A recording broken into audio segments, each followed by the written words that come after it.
Na questão 3, então, da atividade 3, a gente tem o seguinte enunciado: determine o sistema de equações aplicando o método das malhas ao circuito abaixo. Defina todas as correntes de malha no sentido anti-horário e encontre o valor destas. Calcule qual será o valor da tensão VBC no resistor R4 e a potência dissipada no mesmo. Então está aqui o nosso circuito. A gente tem 3 malhas. Aqui sim a gente tem 3 malhas, né? Cada um desses caminhos aqui fechados não tem nenhuma malha dentro. Então aqui eu tenho um caminho fechado, que não tem nenhuma malha dentro, não se repete, não tem nenhum caminho repetido aqui, então é uma malha 1. Eu vou definir aqui uma corrente de malha I1. Né? Aí do lado aqui eu tenho um outro caminho fechado, que não tem nenhum trecho repetido. Né? E dentro desse caminho fechado não tem nenhuma outra malha, então isso aqui é uma malha que eu vou chamar de malha 2 e eu vou definir uma corrente de malha I2, circulando aqui no sentido anti-horário. Por que atribuir todas as correntes no sentido anti-horário? Porque daí, mesmo todos vão achar a mesma equação, né? Isso que auxilia. E aqui embaixo, então, tem mais um caminho fechado, um laço, né? Um caminho fechado, que não tem nenhuma malha dentro dele, então isso aqui é uma malha 3. E não tem nenhum caminho repetido. Então aqui também eu posso definir uma corrente de malha, sentido anti-horário, I3. Tá? E agora, a gente vai escrever as equações de malha. Só antes de escrever as equações de malha, vamos pensar o seguinte: o que é essa tensão VBC, né, que ele está pedindo? Tensão VBC, ó, é o potencial entre o nó B e o nó C. Então, essa tensão VBC é o potencial sobre o resistor de 6 ohms. Tá? VBC, a nomenclatura aqui com essa notação BC, quer dizer que é a diferença do potencial. O potencial positivo está aqui, do lado do primeiro subscrito, do nó B, e o negativo está lá do lado do nó C, o segundo subscrito. Tá? Quanto que vale esse potencial com esta polaridade aqui, ó, que eu desenhei aqui?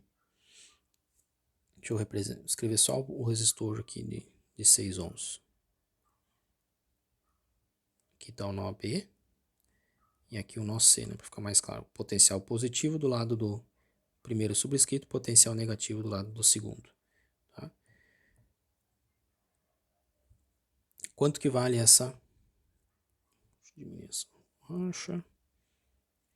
Quanto que vale esse potencial VBC? Bom, vale 6 ohms vezes a corrente, vou chamar uma corrente I, corrente I que passa por esse resistor.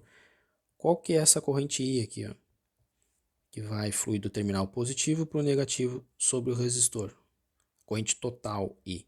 É uma combinação das minhas correntes de malha, ó. É essa corrente aqui, ó, I. Quanto que vale em função das minhas correntes de malha? I é uma combinação da corrente de malha I1, que tem o mesmo sentido da minha corrente total I, e tem o sentido contrário da corrente de malha I3, então é I1 menos I3. Então, o potencial VBC, certo? A gente vai achar no final do problema fazendo 6 ohms vezes corrente de malha I1, o valor que a gente encontrar, menos a corrente de malha I3. Tá? Então vamos escrevendo as equações de malha aqui para a malha 1, né?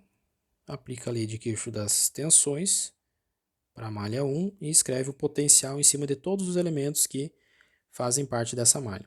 A equação da malha 1 aqui vai dar 10 vezes I1 menos I2 menos 6I3 igual a 6 volts, tá? Essa é a primeira equação da malha 1. Na malha 2, então, escrevemos a LKT para a malha 2, ou seja, a soma de todos os potenciais dos elementos que fazem parte da malha 2. Então,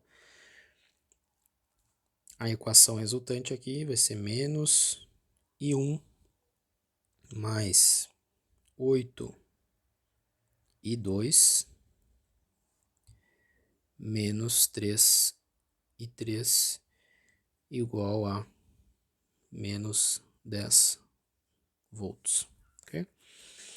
Alguns de vocês podem ter percorrido a malha em um sentido diferente, mesmo atribuindo as correntes de malha todas com sentido anti-horário, e aí as equações estão com sinal contrário. Mas aí é simplesmente uma questão de multiplicar a equação por -1. A equação é idêntica, elas são equivalentes, né? Só que uma está multiplicada por -1, toda a equação, ou não, né? Mas isso não interfere no resultado, novamente.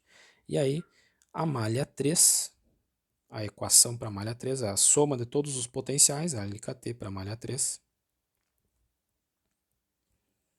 que a gente já fez aí várias vezes, então dá -6 e 1, -3 e 2,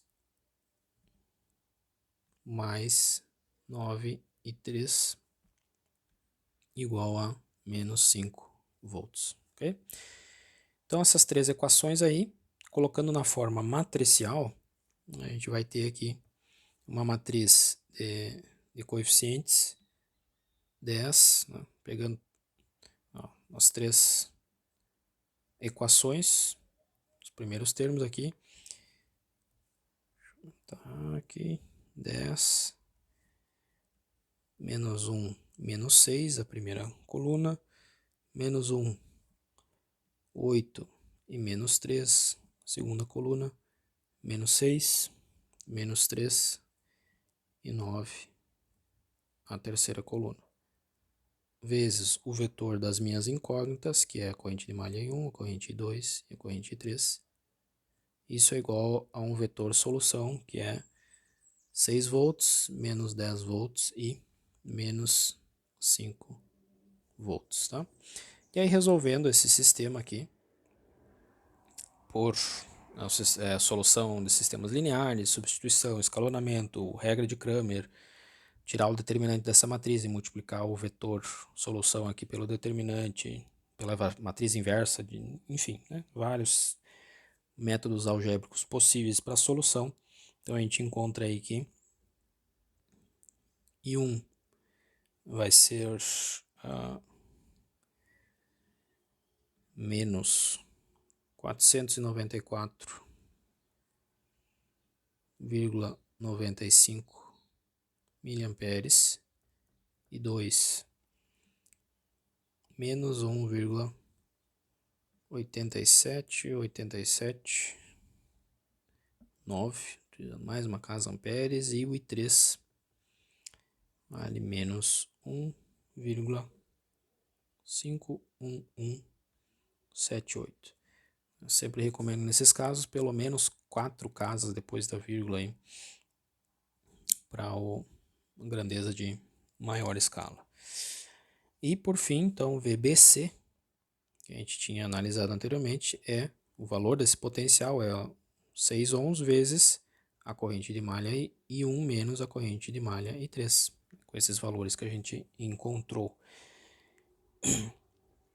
I1 menos I3, então fica I1 menos I3, fica uma corrente de 1,01683 amperes aproximadamente. Então VBC dá um potencial de 6,101 volts. Tá? E a potência, ele pede ainda a potência também, né?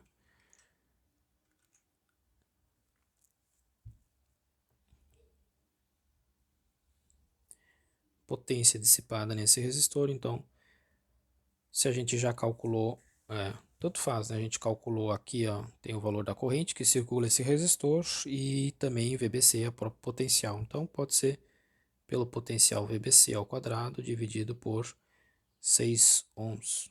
Isso aí dá 6,101 ao quadrado dividido por 6 é uma potência de 6,2037 watts.